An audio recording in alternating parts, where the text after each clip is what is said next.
by the time Karen Whitmore reached my front porch. Half the neighborhood was already standing in the street with flashlights, staring at dark windows, dead garage doors, silent refrigerators, and air conditioners that had shut off in the middle of a brutal July evening. Karen came with 2 HOA board members, several furious homeowners, and the contractor who had been in my backyard earlier that day. Her face was red, her hand shook around a violation notice, and she pointed at me like I had attacked every family on the block. She accused me of cutting power to 120 homes because I was angry about an HOA fine. The board treasurer threatened an emergency lien. Neighbors shouted about spoiled food, medical devices, and elderly relatives stuck without power. And behind Karen, the contractor stood with grass clippings on his boots, pretending he had no idea why I was staring at him. What none of them understood was that I had not shut the power off for revenge. I used the emergency disconnect because the equipment behind my fence was flashing fault warnings, humming wrong, and giving off the faint smell of burnt plastic. For months, Karen had called the green transformer behind my lot an eyesore. She claimed the HOA had authority to remove anything visible from the walking path if it hurt the neighborhood's appearance. But the transformer pad sat on my parcel. The access strip was recorded on my deed. The utility company had an easement to service it. The HOA had no permit, no work order, and no right to send a landscaping crew through my gate that morning while I was at work. Karen did it anyway. My cameras caught her watching 2 contractors move my warning sign, pull out the small fence posts, and cut what she kept calling an ugly wire. It was not an ugly wire. It was part of the safety relay tied to the transformer system, serving that entire section. When I got home, I called the utility emergency line. They told me to isolate the system until their crew arrived. 10 minutes later, the subdivision went dark. Karen thought she had made me the villain. Then the first utility truck arrived, followed by a county vehicle and a sheriff's cruiser. The utility supervisor walked straight past Karen and came to me because my name was on the emergency access file.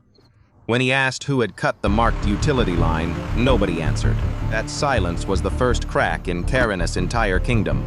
I opened my folder, county plat, deed, recorded easement, HOA emails, and camera screenshots showing Karen beside the contractor when the cable was cut.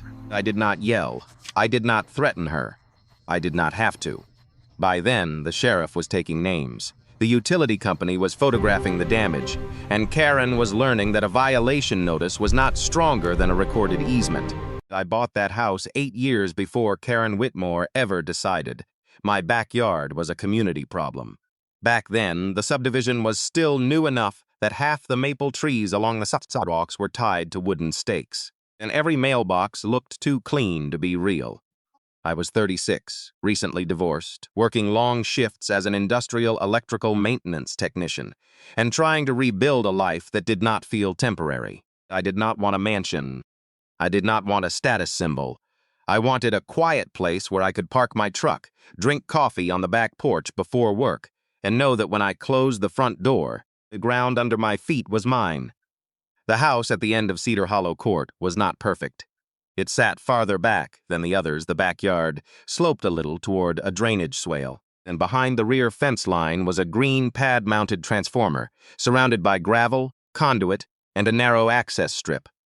Most buyers saw that equipment and walked away. They wanted clean views, open grass, and a picture-perfect backyard for weekend barbecues.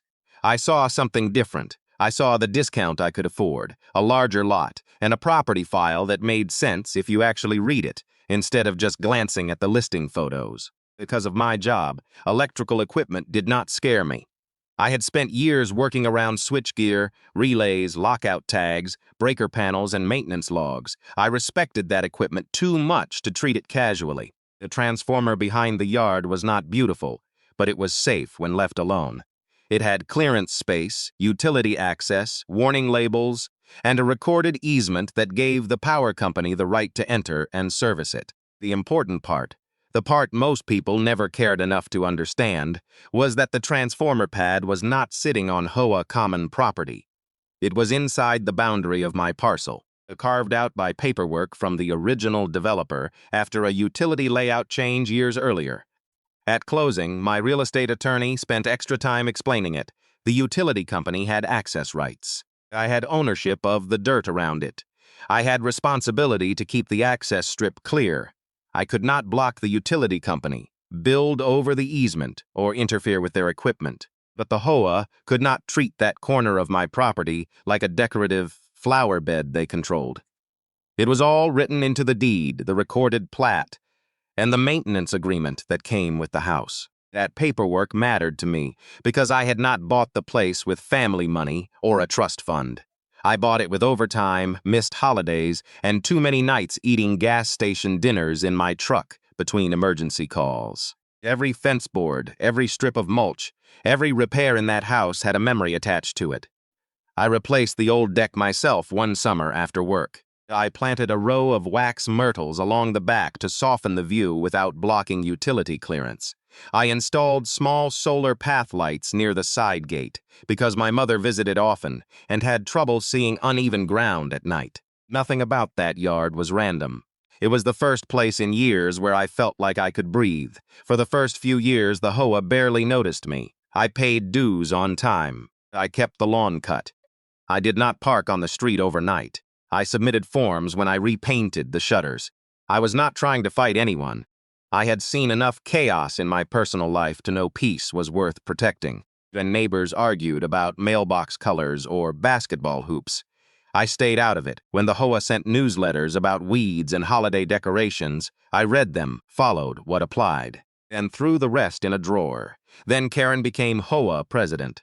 She moved into the largest house near the entrance, the one with white columns, black shutters, and a fountain she somehow convinced the architectural committee to approve, even though fountains were technically restricted.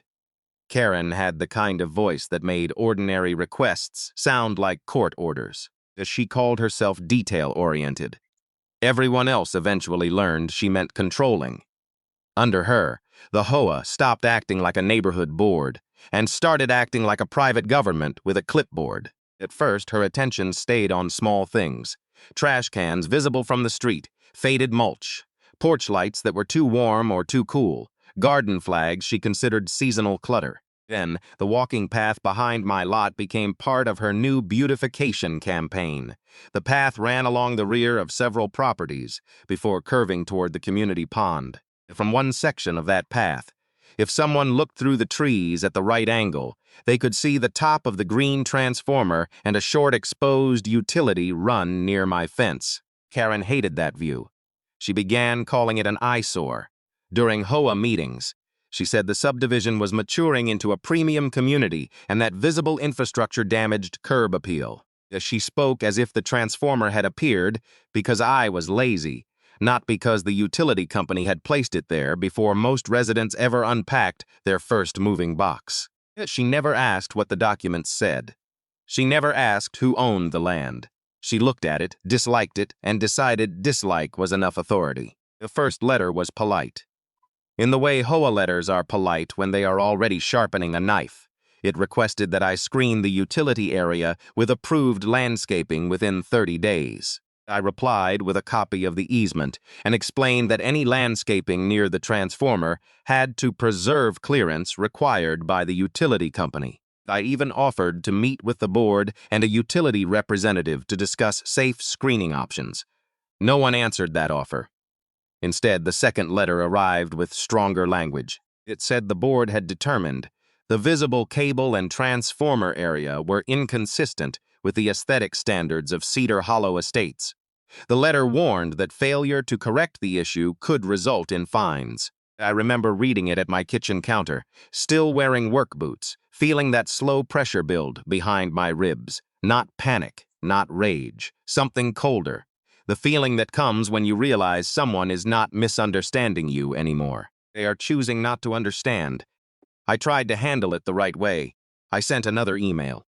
I quoted the deed. I attached the plat map.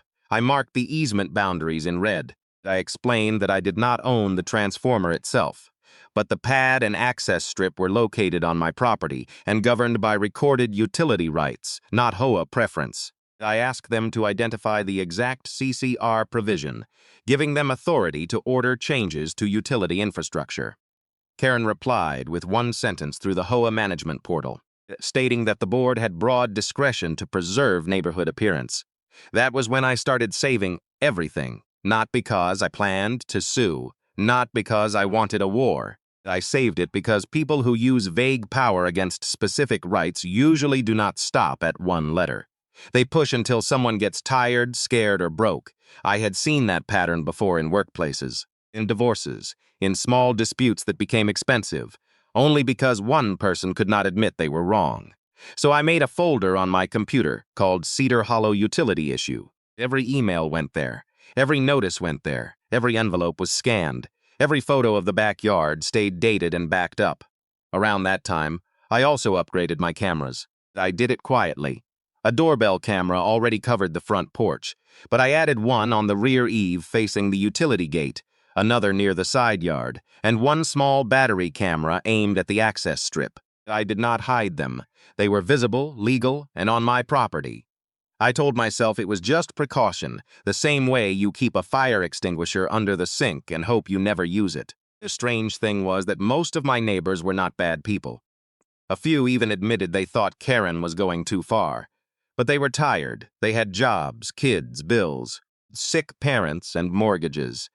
They did not want to spend their evenings reading easement language or challenging the HOA president in a folding chair meeting at the clubhouse. Karen understood that she knew exhaustion could look a lot like agreement. That is how small boards become powerful. Not because they are always right, but because normal people are too busy trying to live. So if you have ever had someone with a title act like their opinion was stronger than your deed, you already know what that feels like. And if you are listening to this while dealing with an HOA, a neighbor, or a contractor who keeps stepping over your line, remember this part. The moment things start feeling wrong, start saving the proof. Take the pictures, keep the emails, read the documents nobody else wants to read, and share this story with someone who may need that reminder before they find themselves standing alone on a porch while everyone else believes the loudest person in the street. Because Karen was loud, she was polished, confident, and relentless at the next HOA meeting, as she stood in front of the room with printed photos of the walking path, and described the transformer area as a visual nuisance that affected the entire community. She did not mention my deed. She did not mention the utility easement. She did not mention that I had offered to coordinate with the power company. She simply pointed to the photo and let the room see what she wanted them to see. The one homeowner refusing to cooperate. By the time the first fine arrived, I knew the conflict had changed. It was no longer about a green metal box behind my fence. It was about whether a board president could turn personal taste into authority, then use the machinery of the HOA to make a homeowner surrender rights he had paid for, recorded, and maintained. I still hoped common sense would win before anyone did something dangerous. That was my mistake. Because Karen was not looking for a safe solution. She was looking for obedience. And once she realized paper fines were not enough to scare me, she decided to send people onto my land to fix the problem herself. The first fine arrived on a Tuesday, tucked between a water bill and a grocery flyer, printed on HOA letterhead like it had the weight of a court order. $250 for failure to maintain visual harmony along a shared community path. That was the phrase they used. Visual harmony. Not unsafe condition, not blocked access, not overgrown weeds. Visual harmony, because from a narrow strip of pavement behind my lot, at the right angle, through the wax myrtles I had planted, someone could still see the top of a green transformer that had been there longer than half the houses on that street. I stood at my kitchen counter with the letter in my hand, reading it twice, then a third time, because I wanted to make sure I was angry about what it actually said and not what I assumed it meant. There was no citation to the recorded plat, no mention of the utility easement, no response to the documents I had sent. Just a due date, a payment portal link, and a warning that continued noncompliance could result in additional penalties, legal fees, and enforcement action by the board. I did what I had done every time. Karen pushed harder. I scanned the letter, saved the envelope, photographed the postmark, and replied through the HOA portal with a calm written objection. I explained again that the equipment was utility infrastructure. I explained again that the HOA did not have authority to alter, screen, relocate, or interfere with that area without coordination from the utility company. I attached the deed page again. I attached the plat again. I attached the utility clearance diagram I had downloaded from the power company's own website. The response came the next morning. The board had reviewed the matter and determined that the fine would stand. No explanation, no specific authority, no answer to the easement issue. Just that. That was when the pattern became obvious. Karen was not trying to resolve anything. She was trying to wear me down one notice at a time. 2 weeks later, a second fine arrived. This one was $500, labeled as continued failure to comply with architectural standards. The notice claimed the utility area was visible from common space and had not been adequately concealed. A photo was included. It had been taken from the walking path, zoomed in between two shrubs. The transformer circled in red as if it were a crime scene. I knew that photo had not been taken casually. Someone had stood there, leaned between branches, found the worst possible angle, and framed the image to make my yard look neglected. The grass was cut, the fence was straight, the access gate was clear, the warning sign was visible. The gravel around the utility pad was clean. But the photograph ignored all of that and focused only on the green metal box Karen hated. After the second fine, the letters started sounding less like reminders and more like threats. The HOA warned that unresolved violations could affect resale approval. They warned that legal counsel could be engaged. They warned that the association had remedies available under the governing documents. Every sentence was written to sound official, even when it said almost nothing specific. Then Karen escalated in public. At the next HOA meeting, she added my property to the agenda without naming me at first. She called it the ongoing utility aesthetic issue on Lot 48. I sat in the back row of the clubhouse while she clicked through photos on a projector. There was my rear fence, my wax myrtles, the small warning sign I had installed, the access strip that existed because the utility company needed it, not because I wanted an industrial-looking corner behind my house. She described the area as neglected. She implied I was hiding behind technicalities. She said the board had been patient. She said one homeowner should not be allowed to lower standards for an entire community. People turned in their folding chairs to look at me. That part hit harder than the fines.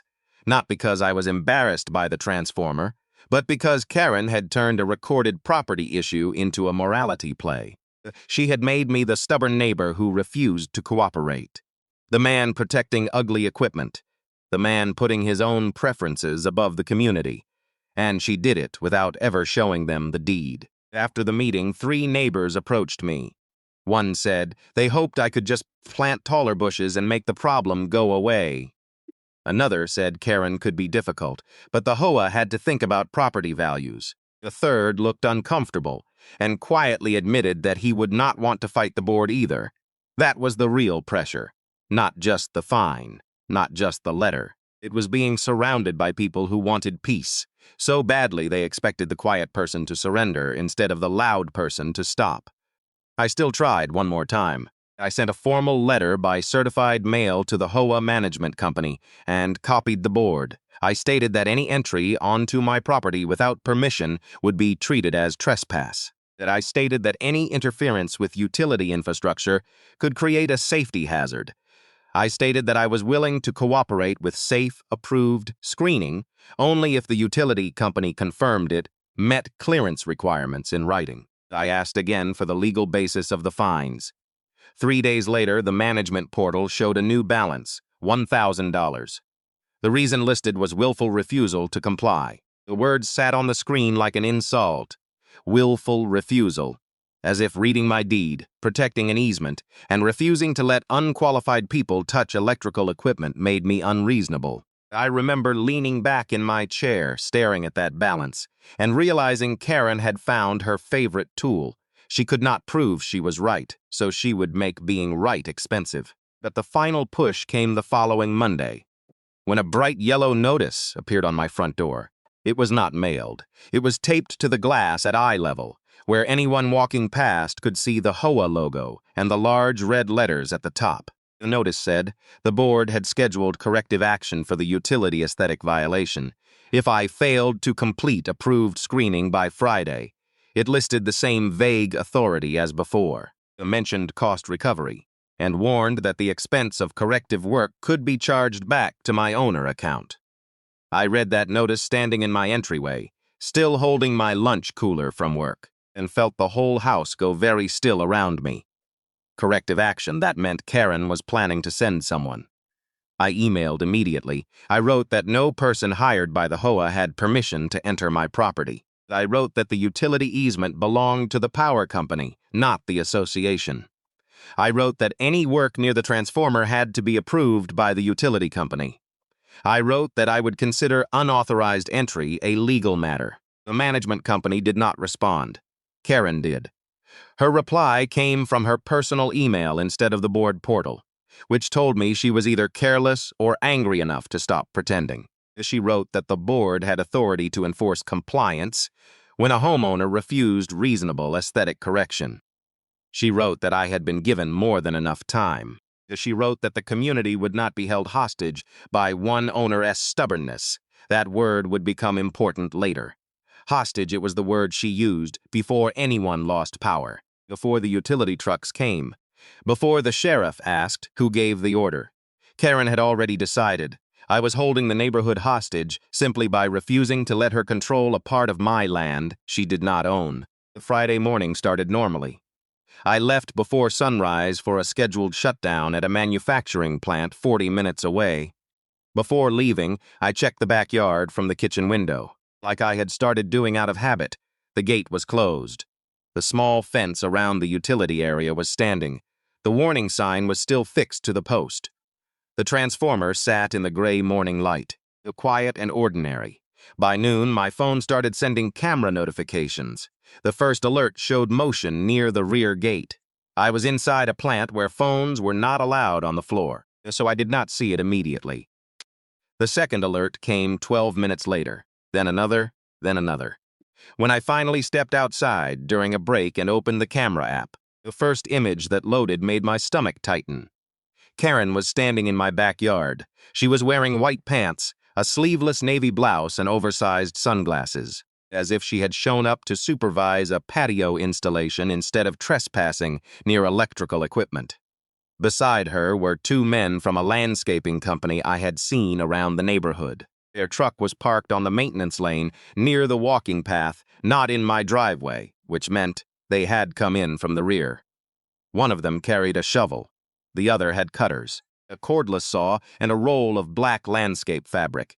Karen was pointing toward the utility area. I watched the recorded clips in order, each one worse than the last. First, they opened the rear gate. They did not have a key, so one of the workers reached over and lifted the latch from the inside corner where the fence dipped slightly.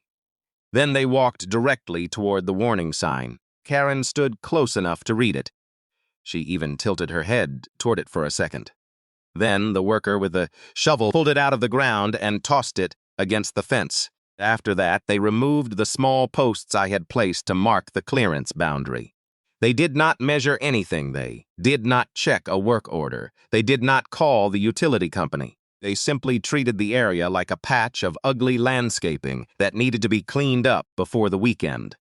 The man with the cutters pointed toward the exposed run near the conduit. It was protected, marked, and routed exactly where it had been when I bought the house. It was not dangling loose. It was not abandoned. It was not in anyone's way, but it was visible enough for Karen to hate it. On the camera, Karen made a slicing motion with her hand. Then he cut it.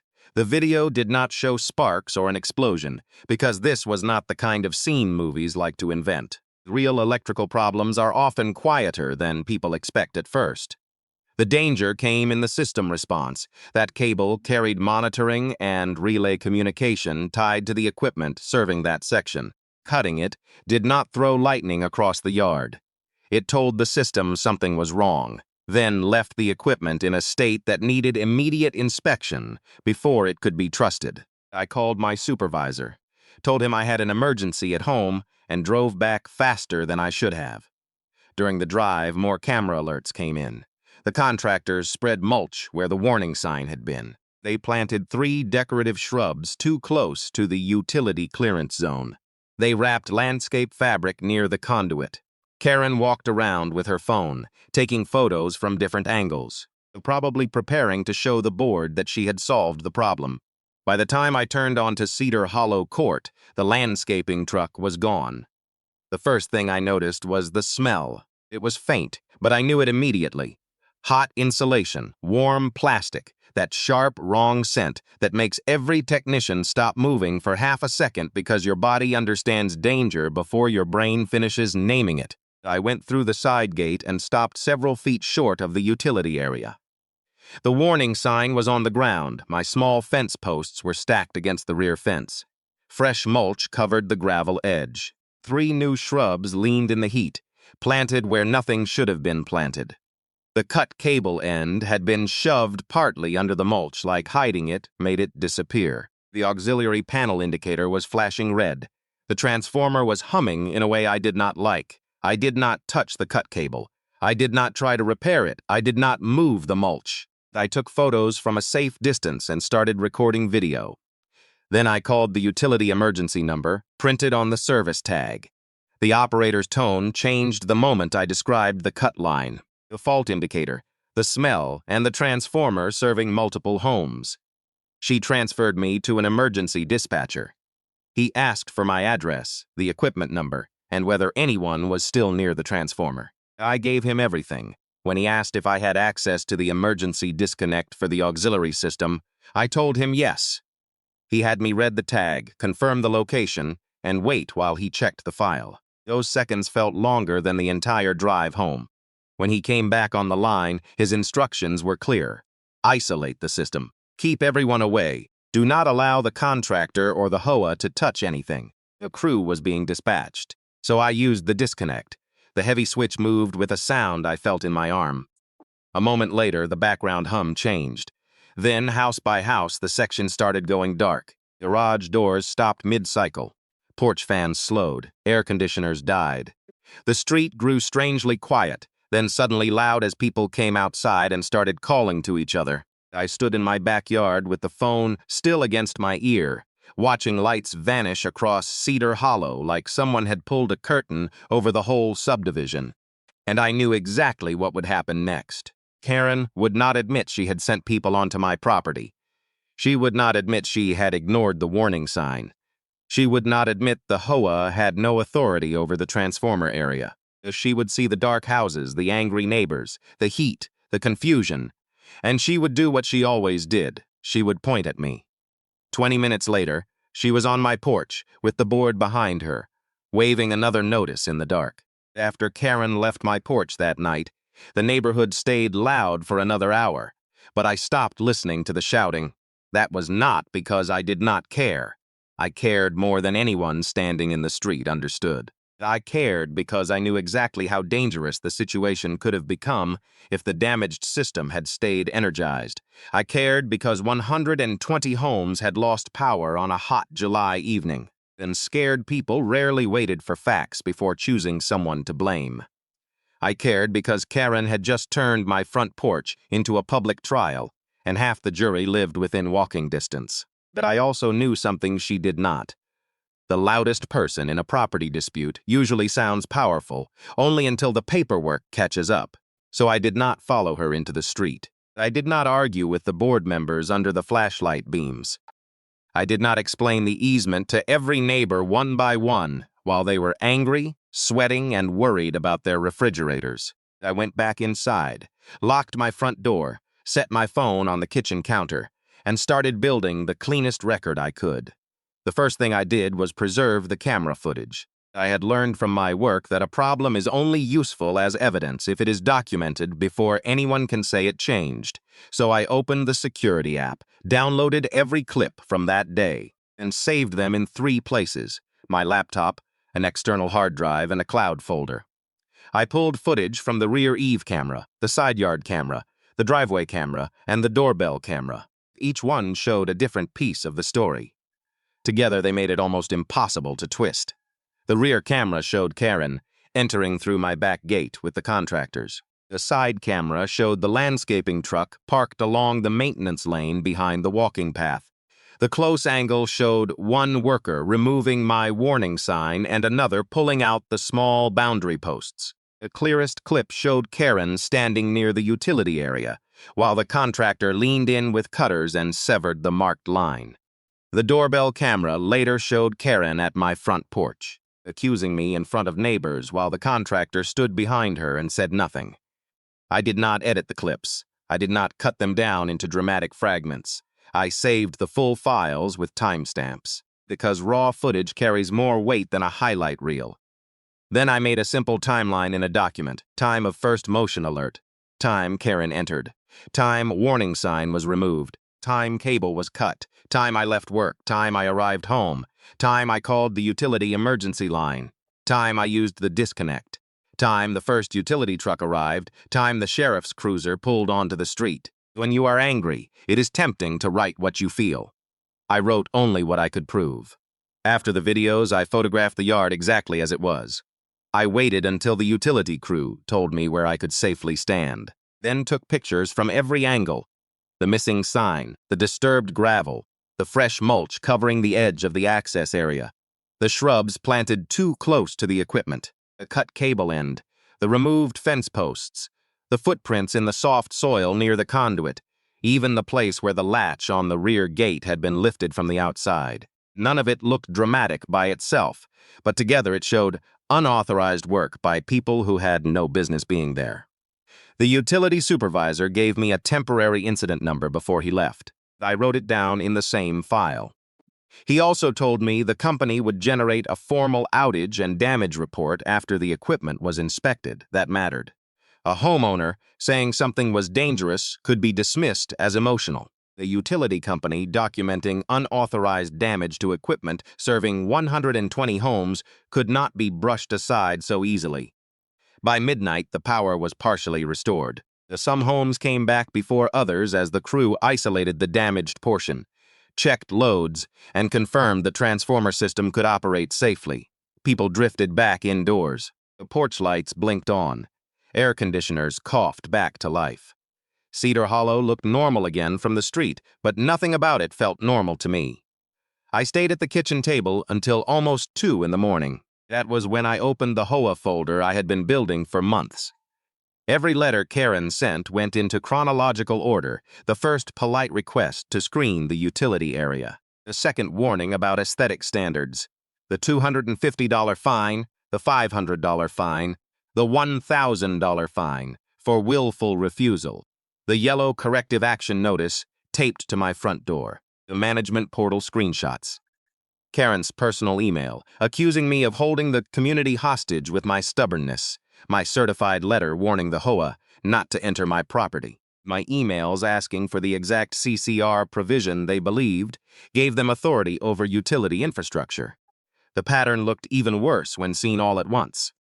Karen had been warned repeatedly that the area was governed by utility rights. She had been given the deed page. She had been given the plat. She had been told not to enter. She had been offered a safer path through the power company. And then, after all that, she still arranged what she called corrective action. That phrase became another line in the timeline.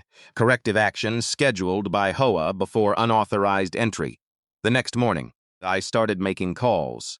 The first call went to the utility company's damage claims department. I gave them the incident number, my address, the equipment tag, and the name of the HOA. I explained that my cameras showed unauthorized contractors entering the utility area and cutting a marked line. I did not embellish. I did not accuse anyone of crimes over the phone. I said I had footage, documents, and a timeline available for their investigator. The woman on the claims line grew very formal when I mentioned that the HOA had ordered aesthetic cleanup near a transformer without a work order. She asked whether anyone from the HOA had received written authorization from the utility company. I told her not to my knowledge, and that the supervisor on scene had not found any. She told me to preserve all footage and wait for contact from their field investigation team. The second call went to my insurance company. I did not expect my homeowner's policy to pay for utility equipment, but I wanted the trespass and property damage documented. The adjuster asked whether the contractor had damaged fencing, signage, landscaping, or any private electrical components. I explained that the warning sign, boundary posts, and access area had been altered, and that the emergency response had been triggered by work performed without my permission. They opened a claim file, not because they had accepted responsibility, but because there was now a record outside the HOA's control. The third call went to the county clerk's office. That one took patience. Government offices do not move at the speed of outrage. I was transferred twice, placed on hold, and eventually connected to a records technician who understood what I was asking for. I requested the original subdivision plat, any recorded easements affecting Lot 48, the Developer S utility access agreement, and any document showing whether the strips behind my rear fence was common area or private property. She told me some of it was online and some would need to be pulled from older records. I paid the fee and ordered certified copies. That word mattered too. Certified, not screenshots. Not blurry photos, not something Karen could dismiss as something I found online. If this turned into a hearing, mediation, insurance fight, or lawsuit, I wanted county-stamped records. Then I called the attorney who had handled a boundary issue for a coworker a few years earlier. His office asked for a summary before scheduling anything, so I sent the timeline. The deed, the HOA letters, the emergency incident number, and several camera stills. I wrote the summary as plainly as possible. HOA demanded visual changes to utility infrastructure. The homeowner objected and provided documents. HOA issued fines. HOA scheduled corrective action. HOA president entered property with contractor. Marked utility line was cut. Emergency disconnect used at utility instruction. Outage affected multiple homes. Sheriff and county responded. The attorney S assistant called back less than an hour later. That was the first sign this was not a normal HOA annoyance anymore. By Monday morning, I was sitting in the attorney's office with a paper folder thick enough to make the receptionist raise her eyebrows. My attorney, Daniel Mercer, was not dramatic. He did not pound the desk or promise revenge. He did what good attorneys do. He slowed everything down. He asked whether I had touched the damaged cable myself. I had not. He asked whether I had blocked utility access. I had not. He asked whether the disconnect was private equipment I controlled under the agreement or utility-owned equipment. I showed him the closing document and the maintenance agreement. He asked whether I had warned the HOA in writing not to enter. I showed him the certified letter and delivery receipt. He asked whether Karen personally directed the work. I showed him the camera stills and the email trail. He read for a long time without speaking.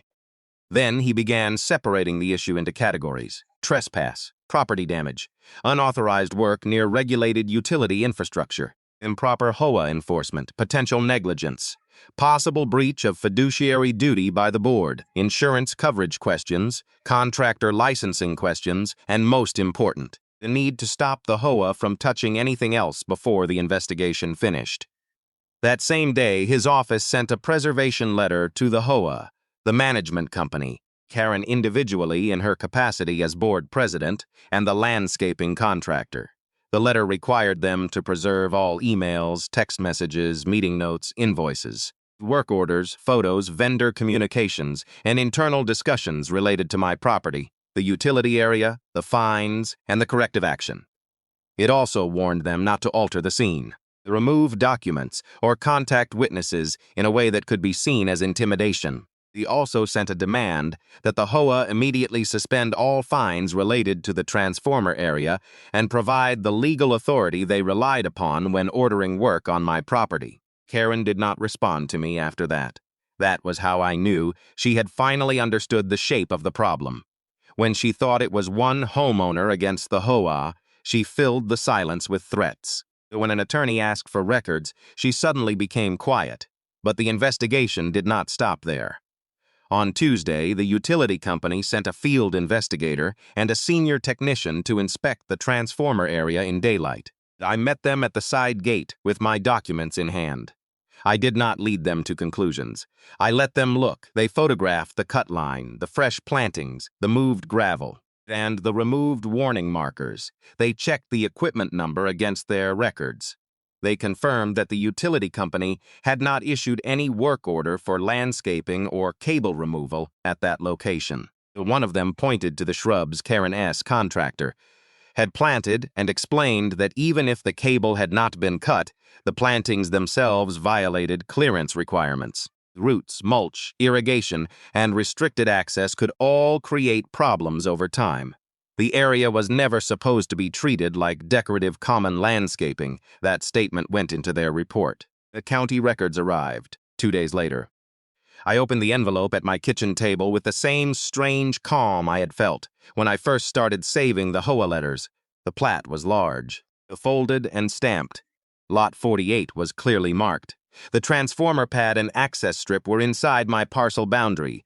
A recorded utility easement crossed that portion of the lot, but nowhere did the document label it as HOA Common Area.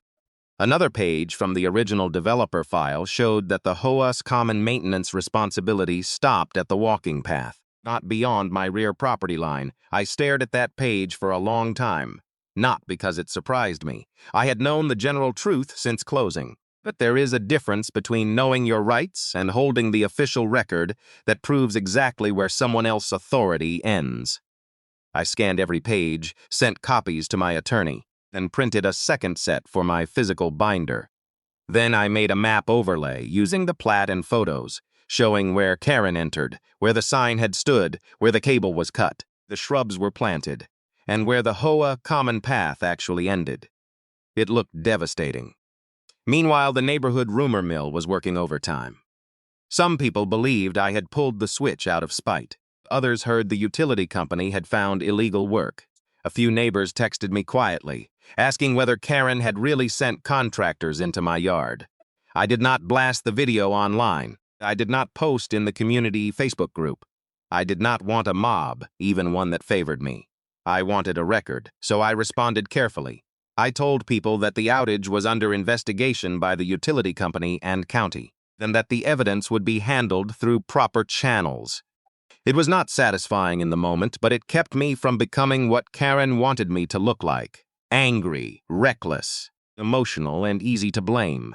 By the end of that week, my attorney had received something even better than a denial. He received the HOA's vendor invoice.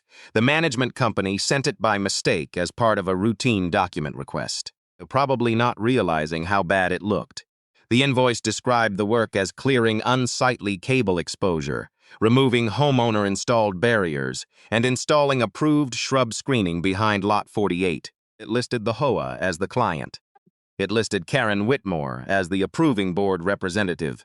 It included a service date that matched the camera footage. That invoice changed the temperature of the entire case. Before, Karen could pretend the contractor had misunderstood. She could pretend they were only cleaning brush. She could pretend the cable cut was an accident unrelated to HOA instructions. That the invoice showed the contractor had been hired specifically to address the so-called unsightly cable. It also showed they had removed barriers I placed to protect the utility clearance zone. Daniel told me not to celebrate. Yet there were still documents to collect, reports to receive, and facts to confirm. But I could hear the difference in his voice. The case was no longer built only on my claim. It was built on their own paper trail. That night, I added the invoice to the folder and looked at the timeline again.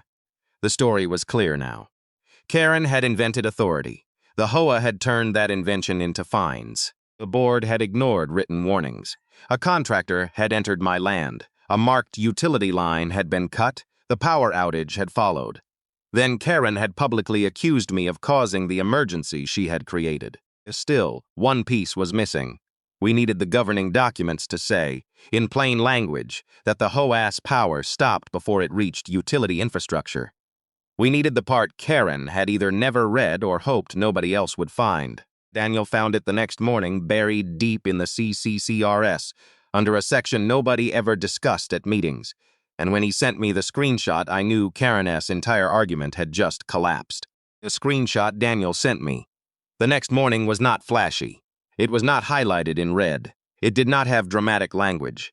It was buried on page 43 of the HOA's covenants. The conditions and restrictions in a section most homeowners probably skipped because it sounded like boring, legal housekeeping. The heading was Utility Facilities and Easement Protections, but the words underneath it were the kind of words that could collapse an entire argument.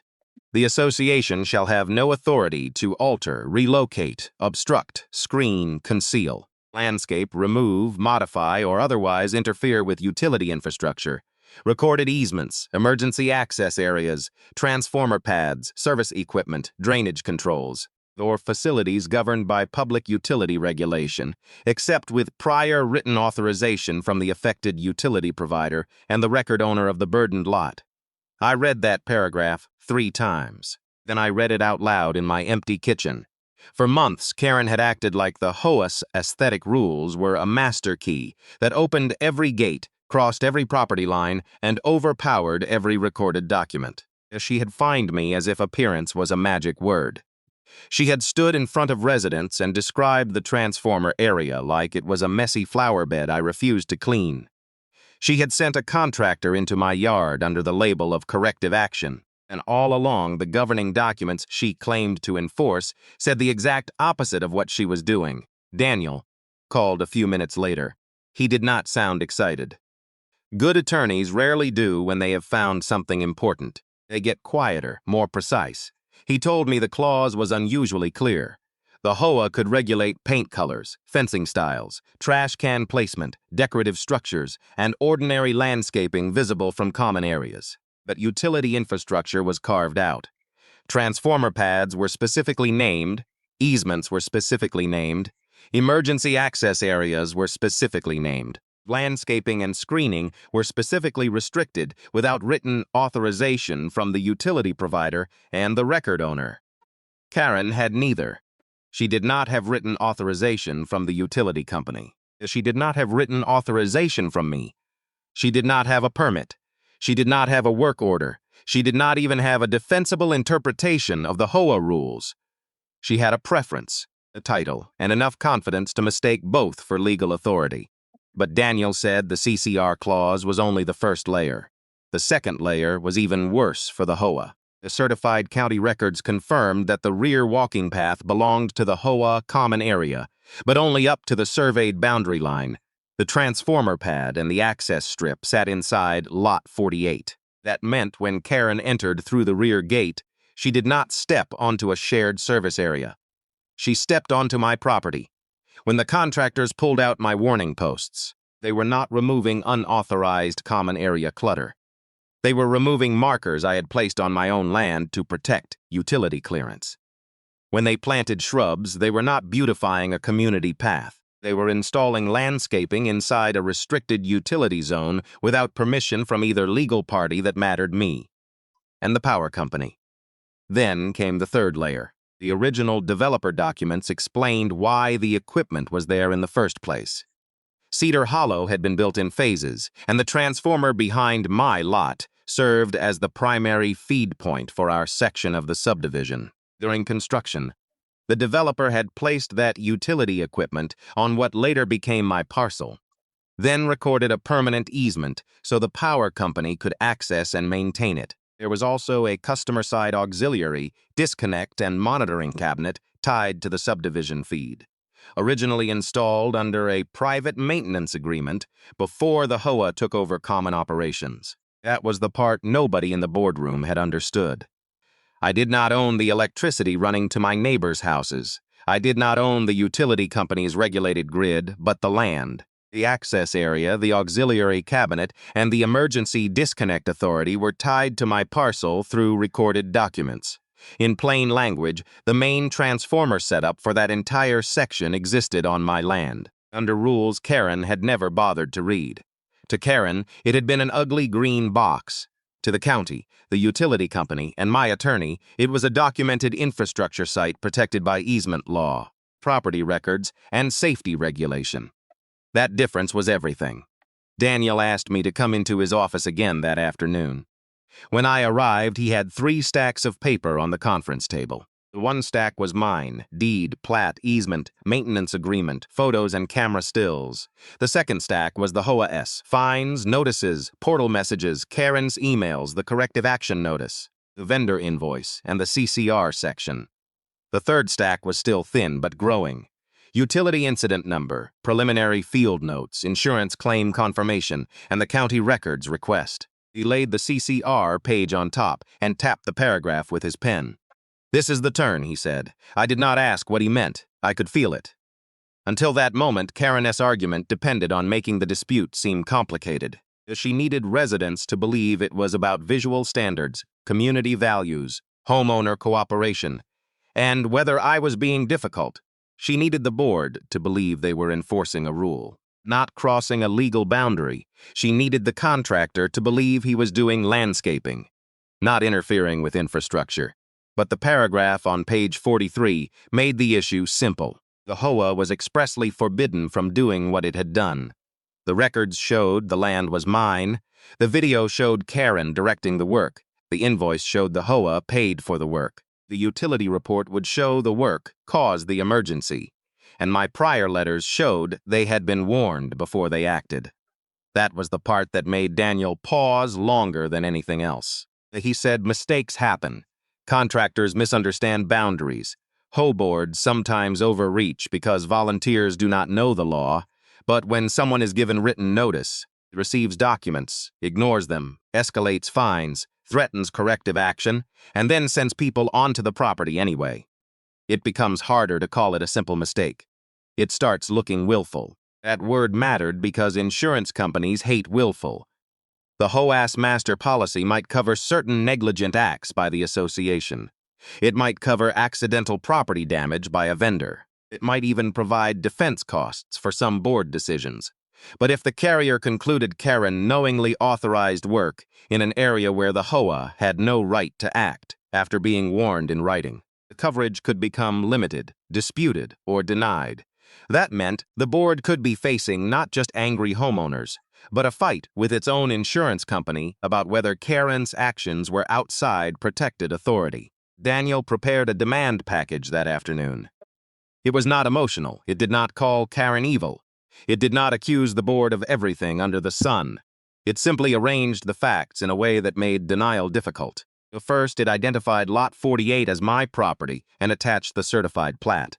Second, it identified the recorded utility easement and attached the deed language. Third, it quoted the CCR clause excluding utility infrastructure from HOA interference. Fourth, it listed my written warnings to the HOA before the trespass. Fifth, it attached still images from the camera footage showing Karen and the contractor entering, removing markers, and cutting the line. Sixth, it attached the vendor invoice describing removal of unsightly cable exposure and listing Karen as the approving board representative. Then it demanded 5 things. The HOA had to immediately void all fines and enforcement actions related to the transformer area. It had to preserve all records and communications. It had to notify its insurance carrier of the claim. It had to provide the full board minutes and vote records authorizing the corrective action. And it had to stop all contact with my property, the utility area, and the easement unless authorized in writing by both me and the utility company. The last demand was the one Daniel called the warning shot. The HOA had to disclose whether the board had actually voted to send the contractor. At first, I did not understand why that mattered so much. I assumed Karen had at least dragged the board into it. She loved making things look official. The notices had the HOA logo. The fines showed up in the management portal. The contractor invoice listed the HOA as the client. That Daniel explained that HOA boards are supposed to act through properly authorized decisions, especially when spending association money or ordering enforcement work. If Karen unilaterally directed the contractor without a valid board vote, she might have created a separate problem for herself. She would not just have overstepped my property rights.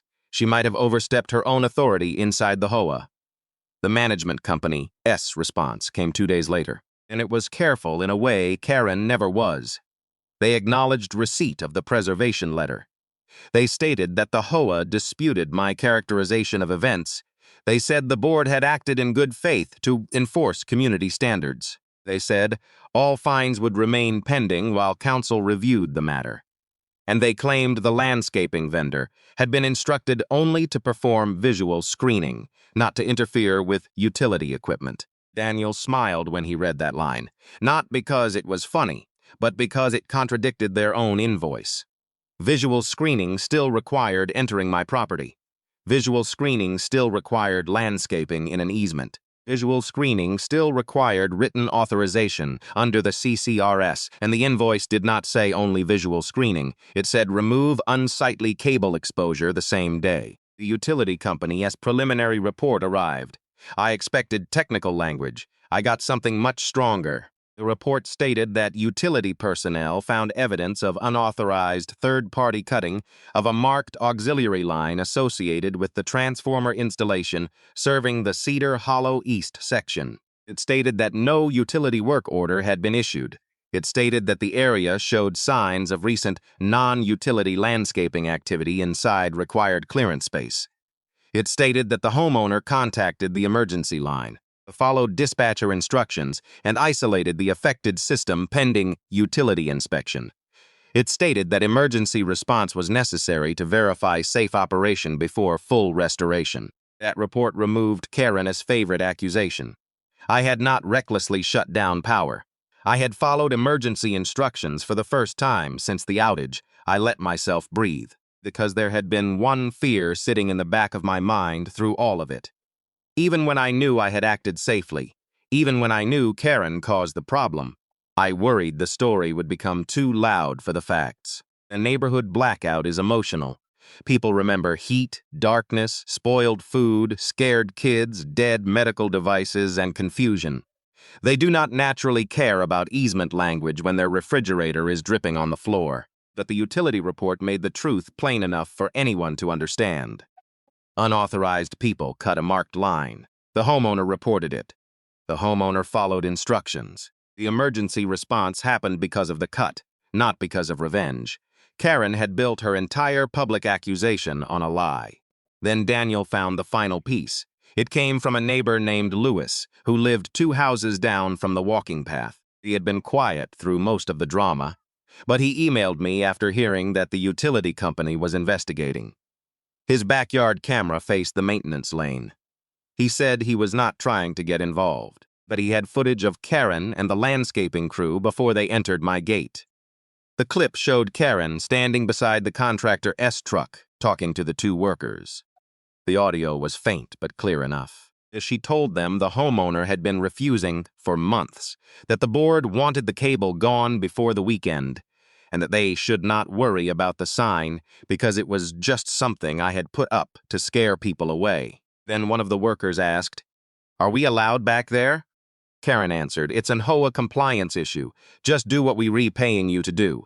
That clip did what legal documents could not. It showed her mindset. She had seen the warning. She knew there was a question about permission. She dismissed it. She told them to continue when Daniel added Lewis footage to the evidence package. The case stopped feeling like a dispute and started feeling like a countdown. The utility company had its report. The county records were certified. The CCRS excluded HOA authority. The contractor invoice named the work. My cameras showed the entry and the cut. Lewis' camera showed Karen brushing aside the permission issue before it happened. Every route Karen could use to escape was closing. She could not say the HOA owned the land because the plat said otherwise. She could not say the HOA had authority over the transformer area because the CCRS said otherwise. She could not say I caused the outage for revenge because the utility report said otherwise. She could not say the contractor acted alone because the invoice and camera footage said otherwise. She could not say she did not know there was a warning because the video showed her standing right beside it. And she could not say nobody questioned permission because Lewis' audio caught the contractor asking exactly that. The next HOA meeting was scheduled for the following Thursday. Karen probably expected to control it the way she controlled every meeting, with a printed agenda, a sharp tone, and residents too tired to challenge her. She did not know my attorney had already requested to attend. She did not know the utility company had assigned the damage claim to a senior investigator. She did not know the county inspector wanted to meet on site before the meeting. She did not know the sheriff's report had listed the matter as a property dispute involving unauthorized entry and utility damage. Most of all, she did not know that the very documents she had used to threaten me were now going to be used to expose her.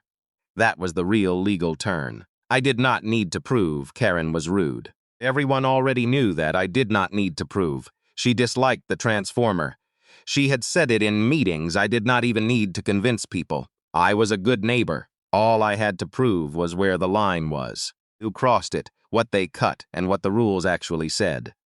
For months, Karen had believed power meant being the loudest person in the room. But in property law, power is often quieter than that. Sometimes it is a recorded easement. Sometimes it is a camera timestamp. Sometimes it is one forgotten paragraph on page 43. And sometimes it is the moment a county inspector walks into your backyard, looks at the survey stakes, looks at the damaged utility line, and asks the HOA president why she thought a beautification committee had authority over a transformer that was never theirs to touch. The county inspector arrived at 9:15 on Thursday morning, carrying a clipboard, a rolled survey map, and the calm expression of a man who had seen too many neighborhood fights dressed up as code issues. His name was Martin Hale. He did not look impressed by the size of the houses, the HOA signs, or the polished stone entrance to Cedar Hollow Estates. He parked beside the utility truck, stepped out, looked toward the walking path, then looked at my rear gate and asked one simple question. "Show me the property line." That was when everything changed from argument to record. I had spent months hearing Karen talk about community standards, visual harmony, shared appearance, and the board's broad discretion. But Martin did not ask about any of that. And he did not ask whether the transformer was ugly. He did not ask whether shrubs would look nicer from the path. He asked where the legal boundary was, because that was the only place the truth could start. The utility company sent 2 people that morning: the senior investigator assigned to the damage claim and the supervisor who had responded the night of the outage. My attorney, Daniel, arrived a few minutes later. So did a sheriff's deputy, not because anyone expected violence, but because the last visit to my porch had involved public accusations, trespass, damaged utility equipment, and a crowd of angry homeowners standing in the street. Karen arrived last. She stepped out of her SUV wearing sunglasses, a blazer, and the same expression she wore at HOA meetings when she wanted the room to remember she was in charge. Ed, the treasurer, followed behind her with a folder pressed against his chest. The property manager came too, looking like she wished she had called in sick. Karen started talking before anyone asked her a question. She said the HOA had acted in good faith. She said the board had received multiple complaints about the appearance of the utility area. She said the work was intended only to improve screening along a common walking path. She said nobody from the HOA authorized anyone to damage utility equipment. She said I had escalated the situation by shutting down power to the neighborhood. Martin let her finish. Then he unrolled the survey map across the hood of his truck. The county map showed the walking path, the common area, my rear property line, the easement, the transformer pad, and the access strip. The lines were not emotional. They did not care who had the louder voice. They did not care who chaired the HOA. They simply showed what belonged where. Martin pointed to the path. This is association property. Then he pointed behind my fence. This is lot 48. Then he pointed to the transformer pad. This is within lot 48, subject to recorded utility easement. Karen opened her mouth, but Daniel spoke first. He handed Martin the certified plat, the deed page, and the CCR section from page 43. Martin read the clause slowly, then looked at Karen. Do you have written authorization from the utility provider and the record owner to perform landscaping or screening inside this easement area? Karen said the HOA had authority over visual issues visible from common areas. Martin repeated the question. Do you have written authorization? For the first time since I had known her, Karen did not answer immediately. The utility investigator stepped forward next. He showed photos from the night of the outage. Then, the daylight inspection, he identified the cut auxiliary line, the disturbed clearance zone, the mulch placed too close to utility equipment, and the shrubs installed where access had to remain open. He explained that the system had reported fault conditions after the line was cut, and that I had contacted the emergency line before using the disconnect. That last part mattered. The investigator said it clearly. in front of everyone. The homeowner followed emergency instructions. The outage response was triggered by unauthorized third-party damage, not by retaliatory action. Ed looked down at his shoes. Karen S. jaw tightened. The Sheriff S. deputy asked who had hired the contractor. Karen said the association had arranged routine compliance work. Daniel produced the invoice. The deputy read the line out loud. Remove unsightly cable exposure. Remove homeowner-installed barriers. Install approved screening behind Lot 48. Then he asked who approved the work. Nobody wanted to say her name, so Daniel pointed to the invoice. Karen Whitmore, approving board representative. The contractor arrived 20 minutes later in a separate truck. He looked smaller than he had on my camera footage. Without Karen beside him, without the HOA letterhead behind him, he looked like a man who had spent all night realizing a landscaping invoice had turned into a utility damage claim. He tried to explain that he was only doing what the HOA told him to do. He said Karen told him the homeowner had refused to comply, that the board had authority, and that the sign was not official. Then Daniel played Lewis camera audio from his phone. Are we allowed back there? It isn't a whole compliance issue. Just do what we repaying you to do. No one spoke for several seconds after that. The utility supervisor finally broke the silence. He said no private contractor should have touched anything in that area. He said the warning sign should have stopped them. He said the clearance zone was not decorative space. Then he turned to Karen and said the sentence every person there seemed to feel in their stomach. You treated a utility easement like a flower bed. That was the moment Karen's authority disappeared. Not legally, because legally she had never had it, but socially, visibly. In the air, the property manager stopped defending her. Ed stopped standing beside her and stepped back toward the curb. The contractor started talking directly to the utility investigator, instead of looking to Karen for permission. Even the deputy's questions shifted. He was no longer asking whether something had gone wrong. He was asking who knew what before it went wrong. Martin issued his findings on site. The HOA had no county authority to perform work inside my lot. The plantings had to be removed from the utility clearance area. The original warning markers had to be restored or replaced. Any future screening near the equipment would require written utility approval and written owner consent. The county would note the incident as unauthorized work affecting a recorded easement. The utility company issued its own notice. The HOA and contractor were both placed on the damage claim. All costs connected to emergency response, inspection, repair, and restoration would be evaluated and billed to the responsible parties or their insurers. The investigator also stated that the matter could be referred for further review because the damage involved infrastructure serving multiple residences. Karen tried one last time. She said the residents were upset. She said the power outage had frightened people. She said someone had to be responsible for the disruption. The Sheriff's deputy looked at her and said, "That is what we are documenting." It was not loud. It was not dramatic, but it landed harder than shouting. By afternoon, the HOA's attorney had joined by phone. Daniel put him on speaker, while everyone stood near the open tailgate of the utility truck. The HOA attorney sounded careful, almost too careful. He said the association would cooperate with the investigation, to preserve all relevant documents and review the enforcement history. He did not repeat Karen's claim that I had held the neighborhood hostage. He did not defend the fines. He did not say the HOA had the right to enter my land. That silence told me everything. For months, Karen had used the HOA like a megaphone. But now the people who understood liability were pulling the volume down before everyone left. Martin drove 2 survey flags into the ground where the common path ended and my property began. They were small orange flags, nothing fancy.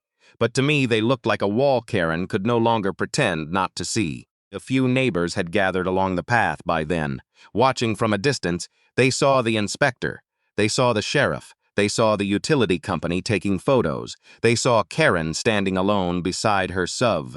No longer pointing, no longer performing, no longer speaking for the community.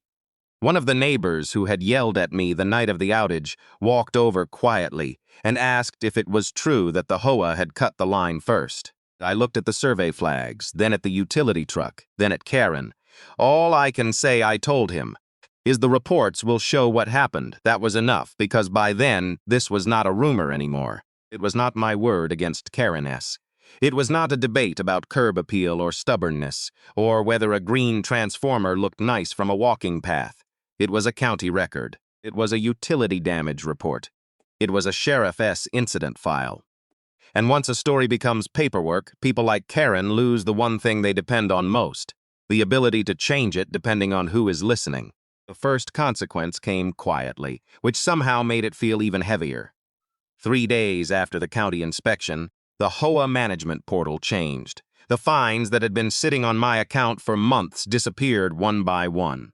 $250, $500, $1,000. The corrective action charge that Karen had threatened to add never appeared. In their place was a short note that said, the enforcement matter related to the utility area on Lot 48 had been suspended pending legal review. Suspended was the word they used because sorry would have required humility, but the real apology came from the insurance letters. The HOA S carrier opened a liability claim. The Contractor S insurance opened a separate claim. The utility company submitted its emergency response bill. Then, when the total reached just over $42,000 for overtime crews, inspection, testing, temporary isolation, cable restoration, and safety verification for the 120 affected homes, the board finally understood that Karen's beautification project had become the most expensive landscaping mistake in Cedar Hollow history. My own repairs were smaller, but they mattered to me. The HOA had to pay to restore the rear gate latch, replace the warning sign, reinstall the boundary posts, remove the shrubs from the clearance area, clean out the mulch placed around the utility conduit, and reimburse part of my attorney's fees.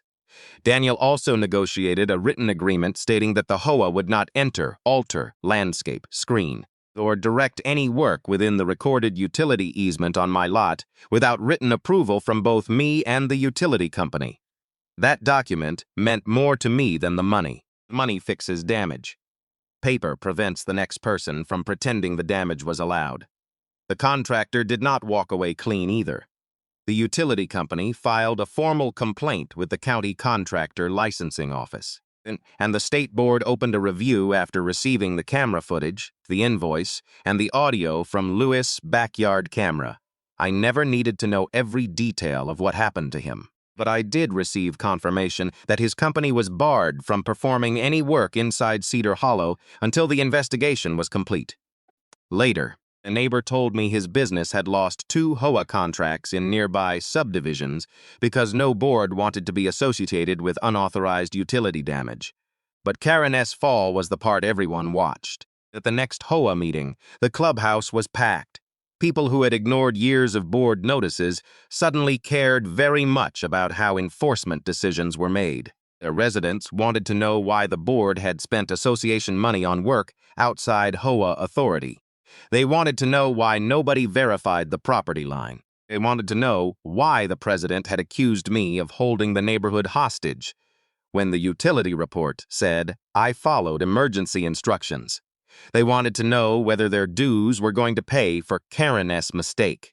Karen sat at the front table with a folder in front of her, but she did not look like the woman who had stood on my porch waving a violation notice in the dark. She looked smaller. Not physically, but in the way people shrink when the title they hide behind stops protecting them.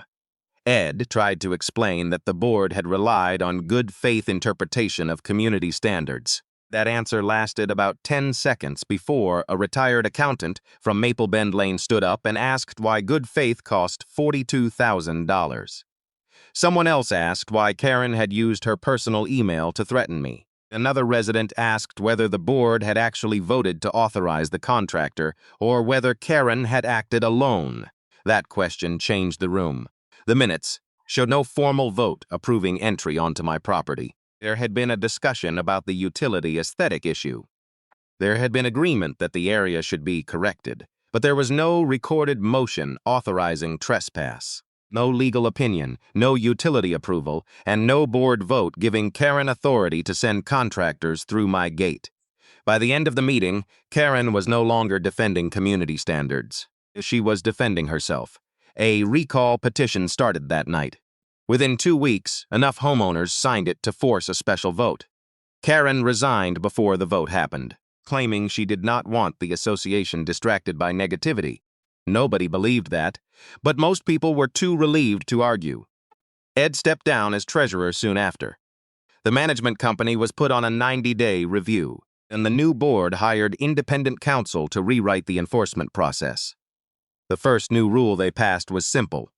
No HOA officer, committee member, vendor, or contractor could enter private property for enforcement work without written owner permission, verified legal authority, and, where utilities or easements were involved, written clearance from the appropriate provider or county office. It was the rule that should have existed before my backyard became a blackout. Life in Cedar Hollow changed after that. Not completely. HOAs do not become gentle overnight. People still complained about trash cans, weeds, and holiday lights, but the tone shifted. Board members started citing actual documents instead of vague authority. Notices included rule numbers. Homeowners asked more questions. The phrase "check the plat" became almost a joke in the neighborhood, but it was the kind of joke that meant people had learned something. A few neighbors apologized to me privately. A man who had shouted about his freezer brought over a case of beer and admitted he had believed Karen because she sounded so certain.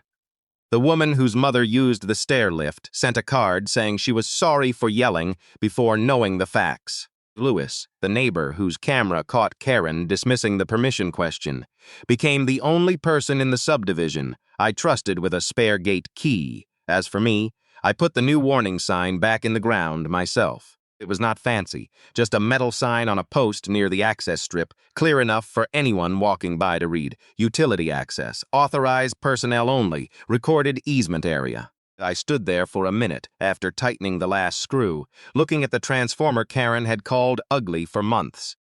It was still green, still plain, still not something anyone would put on a postcard. But to me, it looked like a boundary. Not just a physical boundary between my land and the HOA's common path, but the kind of boundary every homeowner has to protect when someone with a title decides convenience matters more than rights. Karen thought power was a board position, a violation notice, a room full of tired neighbors, and the ability to make other people afraid of fighting back. She was wrong. Power was the deed in my closing folder. Power was the camera footage saved before anyone could deny it.